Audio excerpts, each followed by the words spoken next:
स्वागत है आपको आपके अपने YouTube channel D for you study में। दोस्तों आज के इस वीडियो में कंप्लीटली आपके लेकर के आए ना हिंदी के 50 मोस्ट इंपोर्टेंट ऑब्जेक्टिव क्वेश्चन जो कि कल के एग्जाम्स के लिए आवश्यक है। और दोस्तों आपके रात के लाइव क्लास में 300 ऑब्जेक्टिव क्वेश्चंस का लाइव क्लास चलेगा, तो रात वाले लाइव क्लास में आपको अवश्य जुड़ना है, जिसमें संपूर्ण ऑब्जेक्टिव क्वेश्चंस को समाप्त किया जाएगा और सुबह वाले लाइव क्लास में आपको जो हिंदी कराया जाएगा। इसमें आपका पहला प्रश्न है कि तू जिंदा है तो जिंदगी की जीत पर यकीन कर, यह पंक्ति किस कविता की है? तो ये तू जिंदा है तो पाठ के यानी कि ऑप्शन नंबर डी जो आपका राइट आंसर है। अगले प्रश्न को देखते हैं, फटाफट डायरेक्ट आंसर ही बताते हैं। तुम डरना नहीं अम्मा, मैं सबसे पहले आऊंगा, बिल्कुल ना डरना, यह किसने कहा था? तो हामिद ने अपनी दादी माँ से कहा था, यानी अमीना से। ऑप्शन नंबर ए जो आपका राइट आंसर है। अगला प्रश्न आपका कि ईदगाह शीर्षक पाठ में समी ने क्या लिया था? यहाँ पर क्या होगा? तो इसका राइट आंसर हो जाएगा ऑप्शन नंबर बी, खंजरी लिए थे। अगला प्रश्न आपका है, प्रश्न नंबर 4 कह रहा है कि सिजदे शब्द का क्या अर्थ होता है? तो सम्मान में सर झुकाना, यानी कि ऑप्शन नंबर बी जो है आपका राइट आंसर है। अगला प्रश्न आपका 5 नंबर कह रहा है कि किस कविता में बाधाओं से जोड़ते हुए उन कर्मशील लोगों की बात कही गई है जो सभ्यता संस्कृति का निर्माण करते हैं? तो ऑप्शन नंबर सी आपका राइट हो जाएगा, कर्मवीर पाठ में इसका चर्चा हुआ है। अगले प्रश्न की बात करें दोस्तों, प्रश्न नंबर 6 कह रहा है कि बाल गोविंद भगत का बेटा कैसा था? तो सुस्त और बोधा, यानी कि ऑप्शन नंबर डी जो आपका राइट आंसर है। अगला प्रश्न आपका प्रश्न नंबर 7 कह रहा है कि बाल गोविंद भगत रोने के बदले उत्सव मनाने के लिए किसे कहते हैं? तो पतहू से कहते हैं, ऑप्शन नंबर ए जो आपका राइट आंसर है। अगला प्रश्न आपका कि बाल गोविंद भगत के लेखक शीर्षक पाठ के रचयिता कौन है? तो राम वृक्ष बेनीपुरी, यानी कि ऑप्शन नंबर बी जो है आपका राइट आंसर है। अगला प्रश्न दोस्तों आपका 9 नंबर कह रहा है कि हुंड्रू का जलप्रपात शीर्षक पाठ में जहां घनघोर घटा गिरती है वहां पानी कितना फुट ऊपर उछलता है? तो 20 फुट ऊपर उछलता है, यानी कि ऑप्शन नंबर बी जो है आपका राइट आंसर है। अगला प्रश्न आपका 10 नंबर कह रहा है कि पत्थर का अंतरस्थल जैसे पिघल करके बह रहा है, वैसे यदि मनुष्य का अंतर द्रवित होकर के बहने लगे तो संसार के कहल कपट स्वार्थ और छीना झपटी का अंत हो जाएगा। यह पंक्ति किस शीर्षक पाठ की है? तो दोस्तों यह हुंड्रू के जलप्रपात के हैं, ऑप्शन नंबर डी जो है आपका राइट आंसर है। अगला प्रश्न आपका 11 नंबर प्रश्न आपका कह रहा है कि किसको कपूर के साथ रखने से सुगंध जाता रहता है? तो दोस्तों हींग को कपूर के साथ रखने से सुगंध जाता रहता है, यानी कि ऑप्शन नंबर ए जो है आपका राइट आंसर है। अगला प्रश्न आपका 12 नंबर कह रहा है कि खेती बाड़ी के समय गांव के किसान किसकी गिनती नहीं करते थे? तो सिरचन की गिनती नहीं करते थे, ऑप्शन नंबर बी जो है आपका राइट आंसर है। अगला प्रश्न आपका है प्रश्न नंबर 13। प्रश्न नंबर 13 आपका कह रहा है कि पंचानन चौधरी किस टोले के रहने वाले थे? तो ब्राह्मण टोले के रहने वाले थे, ऑप्शन नंबर सी जो है आपका राइट आंसर है। अगला प्रश्न दोस्तों आपका 14 नंबर कहता है साध्य शब्द का क्या अर्थ होता है? तो साध्य शब्द का जो अर्थ होता है वो लक्ष्य होता है, ऑप्शन नंबर डी जो है आपका राइट आंसर है। चलिए अगले प्रश्न को देखते हैं। प्रश्न नंबर 15 आपका है, कह रहा जप माला छापे तिलक कर सरे न एकु कामे कांचे राचे वृथा सांचे राचे रामू, यह पंक्ति किस शीर्षक कविता की है? तो दोस्तों ये जो है कबीर के पद के हैं, यानी ऑप्शन नंबर ए जो है आपका राइट आंसर, सॉरी बी जो है आपका राइट आंसर है। चलिए अगले प्रश्न की बात करते हैं। अगला जो प्रश्न आपका है 16 नंबर प्रश्न है कि भज्जू महाजन की बेटी किसकी बात सुनकर के तिलमिला उठे? तो सिरचन की बात सुनकर के, ऑप्शन नंबर बी जो है आपका राइट आंसर है। अगला प्रश्न आपका 17 नंबर कह रहा है कि ठेस शीर्षक पाठ में माँ की दुलारी बहू कौन है? तो ठेस पाठ में जो है माँ की दुलारी बहू है मंजली भाभी, ऑप्शन नंबर सी जो है आपका राइट आंसर है। अगला प्रश्न आपका 18 नंबर कह रहा है बच्चे किसकी भलाई करने की प्रार्थना ईश्वर से करते हैं? तो किसकी करते हैं? तो गरीबों की करते हैं, ऑप्शन नंबर बी जो है आपका राइट आंसर हो जाएगा। अगला प्रश्न आपका है 12 नंबर कह रहा है कि अशोक का शस्त्र त्याग शीर्षक पाठ में किसने कहा कि कल या तो कलिंग के दुर्ग के फाटक खुल जाएंगे या तो मगध की सेना वापस चली जाएगी? तो किसने कहा था? ये कहा थे जो इसमें देखिए ऑप्शन ही मिस्टेक हो गया है, इसमें द्वारपाल कोई नहीं, इसमें अशोक जी कहे थे, ठीक है, अशोक हो जाएगा राइट आंसर, अशोक जो है आपका राइट आंसर हो जाएगा। चलिए अगले प्रश्न की बात करते हैं। अगला जो प्रश्न है आपका 20 नंबर प्रश्न की कलिंग महाराज की कन्या पद्मा अपनी स्त्रियों की सेना के साथ कहाँ चली जाती है?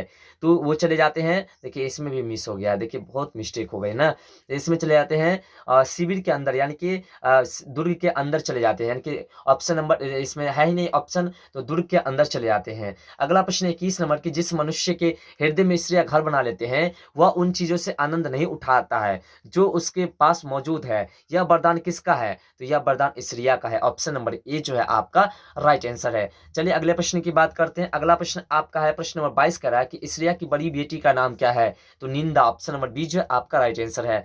अगला प्रश्न आपका कि मनुष्य के पतन का कारण क्या है? तो मनुष्य का पतन का जो कारण है वह मुख्य रूप से देखा जाए तो आलस्य है, ऑप्शन नंबर बी जो है आपका राइट आंसर हो जाएगा। अगला है आपका कि बाजार की मक्खियों किसका कथन है? रूसो का, यहाँ पे ऑप्शंस को थोड़ा देखिए, रूसो का को छोड़ करके एकांक की ओर भागो, या फिर टाल्टस्टाय का, या फिर, तो इसमें आपका right answer option number D हो जाएगा, नीत्शे का, यानी कि ऑप्शन डी जो आपका राइट आंसर। अगला आपका सतगुरुधार निर्मल बाहे बामे काया धोई रे की पंक्ति किस कविता की है? तो ये कविता जो है, ये जो है आपका जो है कबीर के पद के हैं। ऑप्शन नंबर ए जो है आपका राइट आंसर हो जाएगा। अगला प्रश्न आपका है 26 नंबर की, दीदी की डायरी शीर्षक पाठ में माँ के पास रात भर कौन बैठी है?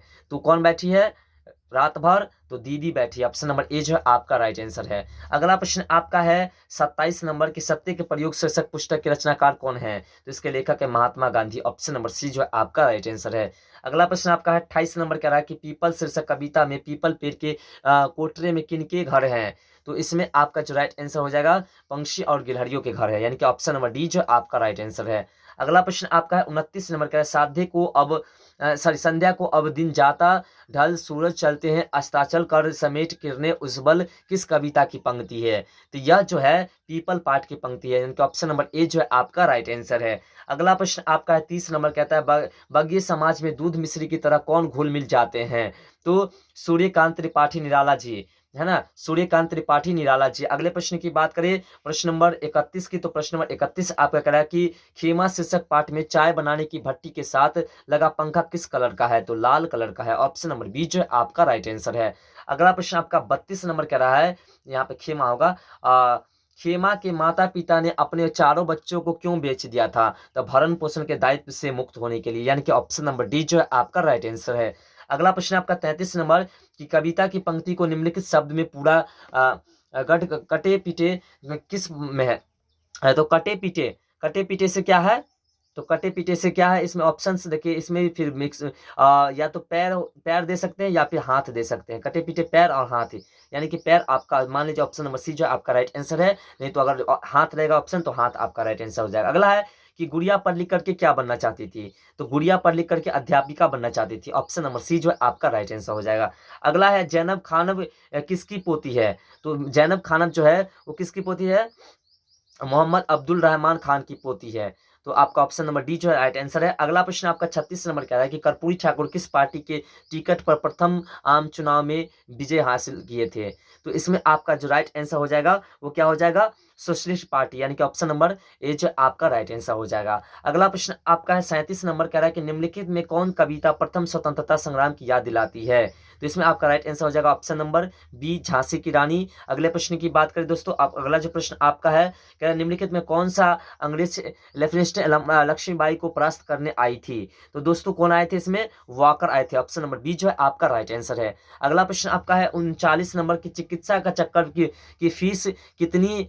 शीर्षक पाठ में डॉक्टर चूहानाथ कतर्जी की फीस कितनी थी? तो 8 रुपये। ऑप्शन नंबर सी जो है आपका राइट आंसर हो जाएगा। अगला प्रश्न आपका है प्रश्न नंबर 40, कहता है कि एहतियात शब्द का क्या अर्थ होता है? तो एहतियात शब्द का जो अर्थ होता है दोस्तों वो क्या होता है?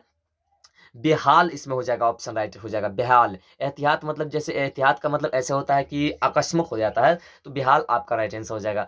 अगला प्रश्न आपका है 41 नंबर की, डीडी की डायरी शीर्षक पाठ में 5 जनवरी 1997 का दिन कैसा गुजरा? तो कैसा गुजरा? उदासी में गुजरा, यानी कि ऑप्शन नंबर ए जो है आपका राइट आंसर हो जाएगा। अगला प्रश्न आपका है 42 नंबर की, पीपल शीर्षक कविता में ऊंचे टीले से वसुधा पर क्या झरती है? तो क्या झरते हैं? निर्झरनी झरते हैं। ऑप्शन नंबर बी जो है आपका राइट आंसर हो जाएगा। अगला प्रश्न आपका 43 नंबर की, दीदी की डायरी शीर्षक पाठ में माँ को कब से मलेरिया है? तो कल रात से, यानी कि ऑप्शन नंबर सी जो आपका राइट आंसर है। अगला प्रश्न आपका 44 नंबर की, दीनबंधु निराला शीर्षक पाठ में बेलूर मठ में प्रति मास किनकी जयंती और पुण्यतिथि में दरिद्र नारायण विविधता भोजन कराए जाते थे? तो परमहंस जी और विवेकानंद जी के जयंती पर। ऑप्शन नंबर डी जो आपका राइट आंसर है। अगला प्रश्न आपका है 45 नंबर कह रहा है कि स्वाभाविक रीति से बंगला बोलने वाले व्यक्ति किनका आत्मीय बन जाता है? तो किसके बन जाते? बंगाली बंधुओं बन जाते हैं। ऑप्शन नंबर ए जो है आपका राइट आंसर है। अगला प्रश्न आपका 46 नंबर कह रहा है कि मेरे पैर जलते हैं काका, चप्पल ला दो काका, किसने कहा था? तो किसने? खेमा ने कहा था। ऑप्शन नंबर बी जो है आपका राइट आंसर हो जाएगा। अगला प्रश्न आपका 47 नंबर है कि खेमा के पिता से मिलने कौन गया था? तो लेखक गए थे। ऑप्शन नंबर सी जो है आपका राइट आंसर हो जाएगा। अगला प्रश्न आपका 48 नंबर की, महर्षि समृद्धि के सौंदर्य की असभ्य दृष्टि से अलग खुशबू रचते हाथ शीर्षक कविता में किसकी गरिमा का उद्घाटन किया गया है? तो किसकी गरिमा का उद्घाटन किया गया है? तो इसमें जो सॉरी आपका राइट आंसर जो हो जाएगा वो हो जाएगा आपका सक्रिय श्रम की हो जाएगा, यानी सही मेहनत की हो जाएगा। ऑप्शन नंबर डी जो आपका राइट आंसर हो जाएगा। अगला प्रश्न आपका 49 नंबर कि हौसले की उड़ान शीर्षक पाठ में कदम की माता जी का क्या नाम था? तो कदम की माता जी का जो नाम था वो क्या था? Shanti Devi. Option number A जो है आपका राइट आंसर हो जाएगा। देखिए इसमें बी डबल डबल हो गया है, तो शांति देवी। अगला प्रश्न आपका 50 नंबर जो कि लास्ट प्रश्न है, कर्पूरी ठाकुर बिहार के मुख्यमंत्री कितनी बार बने? तो 2 बार बने थे। तो दोस्तों ये थे आपके 50 ऑब्जेक्टिव क्वेश्चंस। इसमें से बहुत सारे ऑब्जेक्टिव क्वेश्चंस आपके एग्जाम्स में आ सकते हैं और 300 ऑब्जेक्टिव क्वेश्चंस का जो सीरीज चलेगा रात में, उस लाइव क्लास में आप अवश्य जुड़िएगा, क्योंकि उस लाइव क्लास से आपके पूरे 100 के 100% एग्जाम में आ जाएंगे। व्याकरण से हो, बुक से हो, जो भी है सारे के सारे आ जाएंगे। तो दोस्तों गद्यांश के वीडियोस भी नेक्स्ट अपलोड हो रहे हैं, तो उस वीडियो को जरूर देखिएगा। जितने वीडियोस दिए जाते हैं सब वीवीआईपी वीडियोस हैं। तो दोस्तों मिलते हैं अगले वीडियो इस तरह के नए टॉपिक के साथ। तब तक के लिए बाय, जय हिंद, जय भारत।